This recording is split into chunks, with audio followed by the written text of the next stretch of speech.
Good morning, I'm Dan McClary of Tennessee Shakespeare Company. Welcome back to the Decameron project. The date, April 22, our theme, patience. On this date, in 1616, Miguel de Cervantes Saavedra dies. You know who he was? Cervantes, we know him mostly as now. And there's not a whole lot we know about him, except that he did a couple of very important things. He wrote what many consider to be the first modern novel, Don Quixote. He wrote in 2 volumes, and I'll tell you the dates because it gives me great joy to think about them. The first volume he wrote in 1605, and then 10 years later, well, we have to imagine he's writing after 1605, but 10 years later, he comes out with a second volume in 1615. Now let's think about the 3 dates. He dies in 1616. He finishes the second volume of Don Quixote in 1615. He comes out with the first volume in 1605. Who else was living and dying in this time? Cervantes, again, not much is known about him, but he did serve, we know, in the Spanish Navy.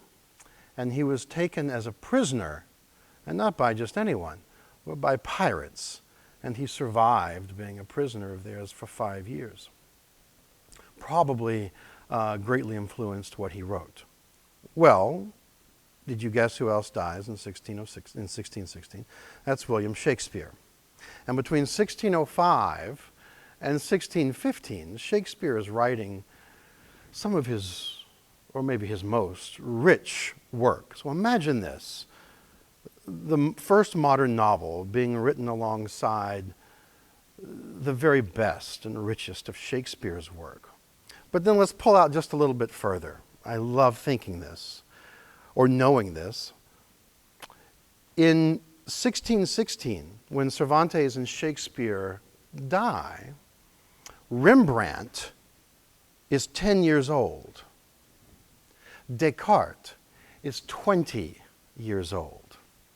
Now, let's go back to when Shakespeare was born, 1564.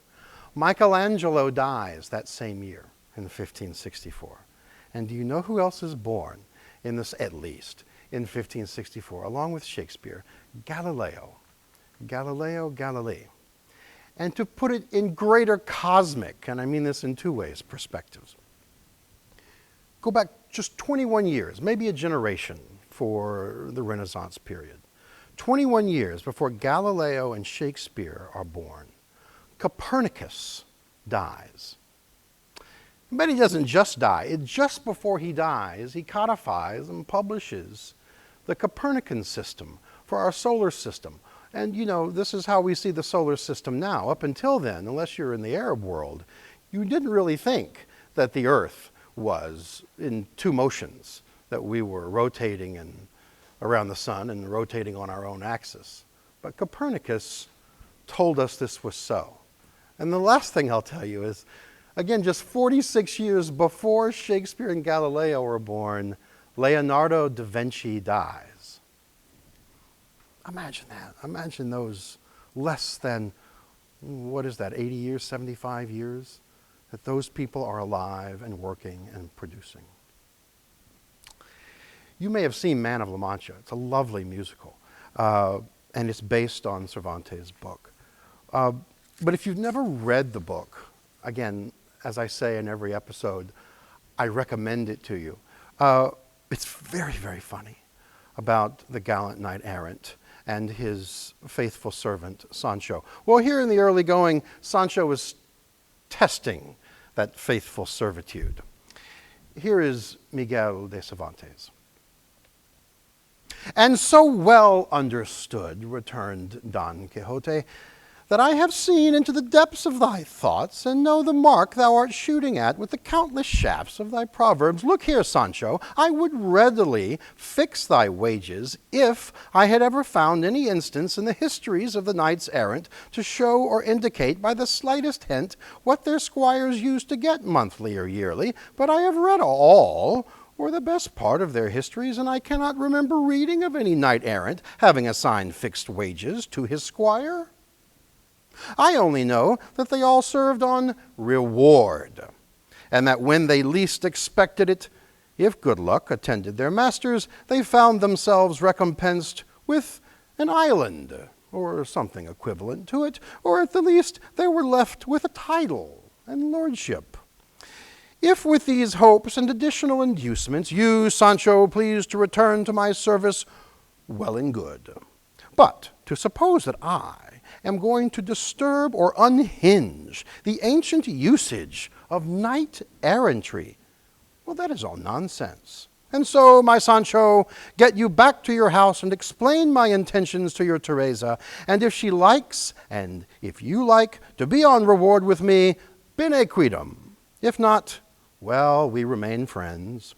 For if the pigeon house does not lack food, it will not lack pigeons. And bear in mind, my son, that a good hope is better than a bad holding, and a good grievance better than a bad compensation.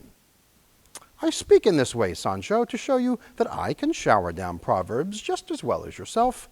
And in short, I mean to say, and I do say, that if you don't like to come on reward with me and run the same chance that I run, God be with you and make a saint of you, for I shall find plenty of squires more obedient and painstaking, and not so thick-headed or talkative as you are.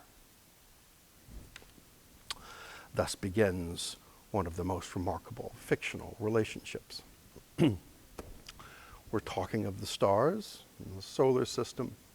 In the fifth act of Shakespeare's Merchant of Venice, something extraordinary happens, at least to me, every time I experience the play. You know, in Shakespeare's fourth act, we go through the fairly famous scene of the pound of flesh, the courtroom scene with Portia and her famous pants roll, and Shylock crying for his pound of flesh. And it's likely the last time we see Shylock in the play. There's a whole fifth act yet to go. We cut straight from the court scene to this outdoors scene and our young lovers. And they're no ordinary young lovers. Lorenzo and Jessica, one is a Christian and one is a Jew, in this very, very prejudicial setting.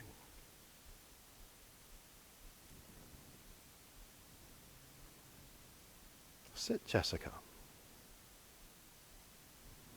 Look how the floor of heaven is thick inlaid with patines of bright gold.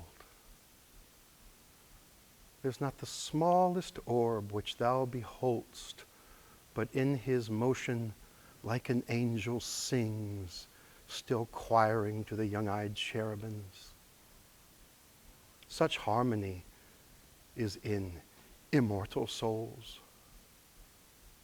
But whilst this muddy vesture of decay doth grossly close it in, we cannot hear it. I'd like to think Shakespeare is moving us from a moment in time of hatred and prejudice, although in this framework of a comedy, and he's giving us a more cosmic perspective and advancing a time by which this quote-unquote comedy may no longer exist in our world. And so he calls upon Pythagoras's, Aristotle's, Plato's, Descartes', Copernicus's harmony of the spheres, where if you pluck one of the spinning planets in our solar system all at the same time, there is a cosmic harmonic chord that we all sense if we can't hear it. I love seeing you. Hey, it's great to be seen too. Thank you for joining me. I hope you join us again. And if you haven't done so already today, please call someone you love, who you know would love to hear from you. Lots of love to you. Goodbye.